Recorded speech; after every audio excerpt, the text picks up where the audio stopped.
Audio Jungle.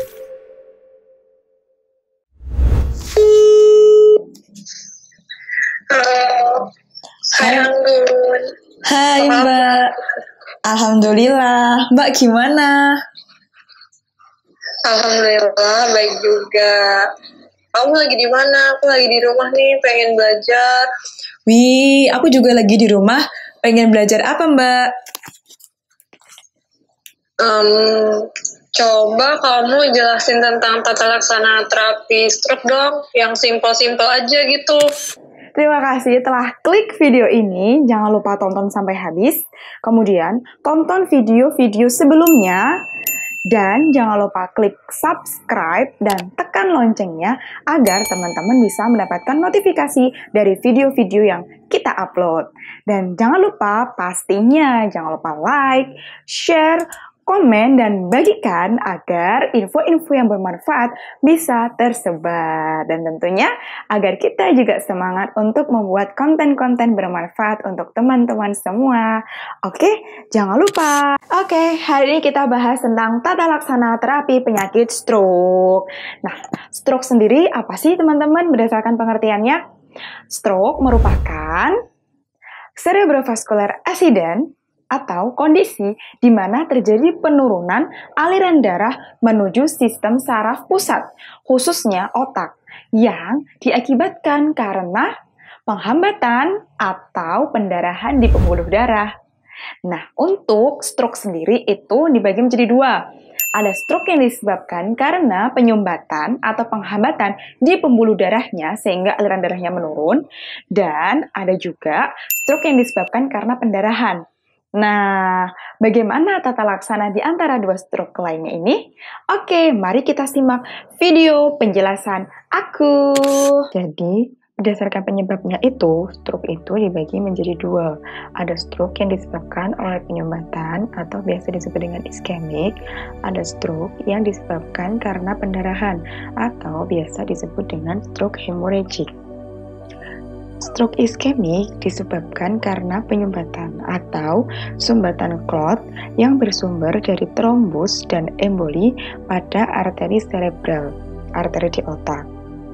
Nah, pada stroke iskemik ini, trombus itu dia sumbatan terbentuk dari fibrin plak di dalam pembuluh darah pada area yang terkena stroke. Sedangkan pada stroke emboli, klot atau sumbatan terbentuk tidak di lokasi stroke, tetapi jauh dari lokasi stroke maksudnya. Biasanya akibat atrial fibrilasi jantung. Kemudian terbawa aliran darah dan menyumbat arteri yang menyempit karena aterosklerosis. Karena adanya pembuluh darah yang sebelumnya itu udah ada plak-plak misal dari kolesterol dan sebagainya gitu. Untuk stroke hemorrhagic atau pendarahan, stroke ini yang terjadi ketika pembuluh darah pecah, sehingga meniadakan suplai darah ke area tertentu, menekan dan merusak jaringan otak sekitar.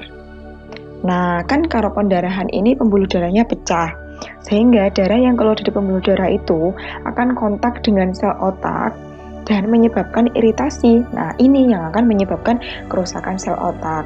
Pasien bisa mengalami gangguan berbicara, pasien akan mengalami sakit tangan yang nggak bisa digerakkan, atau bagian-bagian tubuh yang tidak bisa digerakkan karena kerusakan sel-sel saraf di otak. Kemudian, penyebab dari stroke hemorrhagic ini sendiri adalah trauma dan hipertensi yang tidak terkontrol. Hipertensi dengan tekanan darah yang sangat tinggi. Oke, kita masuk ke tata laksananya. Sumber yang aku ambil adalah berdasarkan dari Dipiro dan pelayanan farmasi klinis. Nah, terapi stroke. Terapi stroke itu yang pertama itu ada iskemik. Nah, iskemik ini ada serangan akut, ada secondary prevention. Maksudnya secondary prevention adalah terapi pencegahan agar stroke-nya itu cepat pulih seperti itu. Nah, untuk stroke iskemik itu untuk terapi akutnya itu ada yang pertama alteplase. Alteplase ini merupakan obat yang luar biasa yang digunakan untuk mencegah pembentukan trombus-trombus. Nah, tapi alteplase ini memiliki golden hour, yang maksudnya adalah alteplase dapat diberikan kepada pasien apabila pasien itu mengalami stroke kurang dari 4,5 jam. Maka apabila pasien stroke mulai dari serangan awal dan dibawa ke rumah sakit kurang dari 4,5 jam, dapat diterapi dengan menggunakan obat alteplase ini. Nah, jika dari serangan itu sudah lebih dari 4,5 jam, maka obat ini sudah tidak bisa digunakan lagi. Yang perlu diperhatikan dalam penggunaan alteplase ini adalah obat tidak boleh diberikan pada pasien stroke pendarahan dan tidak boleh diberikan bersamaan dengan antikoagulan atau antiplatelet. Jadi tidak perlu dikombinasi pada penggunaan obat antikoagulan maupun antiplatelet. Kemudian yang kedua ada aspirin. Aspirin ini, obat-obat ini memiliki mekanisme kerja sebagai antiplatelet. Dia berfungsi untuk mencegah terbentuknya sumbatan-sumbatan yang akan menyumbat aliran darah di pembuluh darah otak. Jadi mencegah terbentuknya platelet-platelet sehingga dia akan mencegah terbentuknya trombus. Nah, pasien diberikan aspirin apabila kondisi pasien dari serangan itu udah lebih dari 4,5 jam dan sudah tidak bisa lagi diberikan alteplase. Diberikan 24 sampai 48 jam setelah pemberian alteplase. Jadi, misal pasien onsetnya kurang dari 4,5 jam, maka dia diberikan alteplase terlebih dahulu. Kemudian pasien diberikan antiplatelet itu masih harus nunggu 24 sampai 48 jam. Gitu ya. Karena kalau tidak seperti itu akan mengakibatkan pendarahan pada pasien. Nah, obat-obat antiplatelet itu tidak hanya aspirin teman-teman, tapi juga ada clopidogrel, dipyridamol, dan silostazol. Namun, untuk first line yang digunakan adalah aspirin dengan dosis 160 sampai 325 mg per hari. Nah, untuk secondary prevention, tadi kan kita udah membahas mengenai stroke ischemic. Itu sumbatannya itu bisa ada sumbatannya itu bisa berasal dari yang pertama dari otak itu sendiri, yang kedua itu dari pembuluh darah yang jauh dari pembuluhnya otak. Nah, ada yang namanya non-kardioemboli dan kardioemboli. Kalau kardioemboli tadi kan berarti adanya emboli di jantung, seperti kan pembuluh jantung. Sedangkan kalau non-kardioemboli itu bukan karena emboli tapi karena trombusnya. Nah, kalau yang terapi iskemik non-kardioemboli dapat menggunakan terapi antiplatelet. Nah, kalau semisal yang kardioemboli, dia menggunakan vitamin K antagonis atau bisa juga dengan menggunakan dabigatran dengan dosis 150 mg 2 kali sehari. Gitu ya. Oke, kemudian dapat juga harus menggunakan statin. Statin ini digunakan untuk mengurangi resiko kejadian stroke. Tetap diberikan walaupun kolesterol normal. Jadi terapi ini untuk pemeliharaan agar tidak terbentuk plak-plaknya lagi di pembuluh darah. Karena plak-plaknya itu biasanya berasal dari kolesterol, teman-teman. Nah, kemudian terapi lainnya adalah dengan menggunakan low molecular weight heparin atau biasa disebut dengan LMWH seperti fondaparinol dan enoxaparin atau heparin unfraksinasi seperti heparin gitu ya. Nah, obat ini dapat diberikan untuk mencegah trombosis vena pada pasien rawat inap dengan penurunan mobilitas akibat stroke. Jadi LMWH ini digunakan untuk mencegah trombosis venanya gitu. Selanjutnya ada stroke hemorrhagic. Nah, stroke hemorrhagic atau stroke pendarahan ini tidak ada standar farmakologi untuk mengatasi kondisi ini.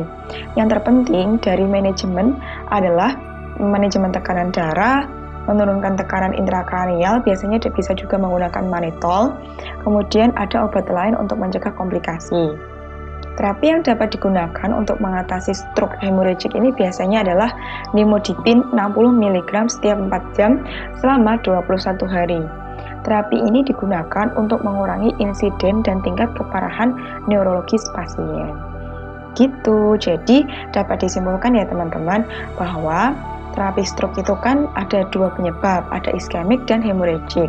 Kalau iskemik sendiri, kalau pasien mengalami serangan akut bisa menggunakan alteplase, asalkan dia itu kurang dari 4,5 jam. Kalau dia lebih dari 4,5 jam, maka berikan aspirin atau antiplatelet. Nah, kemudian apabila pasien itu serangan kurang dari 4,5 jam dan sudah selesai diterapi dengan alteplase, maka diberikan aspirin dengan jeda 24-48 jam. Untuk secondary prevention, ada terapi non-kardioemboli dan kardioemboli. Kalau pasien mengalami non-kardioemboli, maka diterapi dengan antiplatelet. Kalau pasien kardioemboli, maka diterapi dengan vitamin K antagonis atau dabigatran 150 mg untuk 2 kali sehari. Kemudian ada terapi pemeliharaan itu dengan menggunakan statin untuk mencegah plak dan LMWH untuk mencegah terjadinya trombosis vena. Untuk hemorrhagic dengan menggunakan nimodipin 60 mg setiap 4 jam selama 21 hari. Begitu. Terima kasih setelah menonton video ini sampai habis. Jangan lupa like, share, dan subscribe agar kita semangat untuk membuat konten dan dibagikan ya agar info ini bermanfaat. Terima kasih.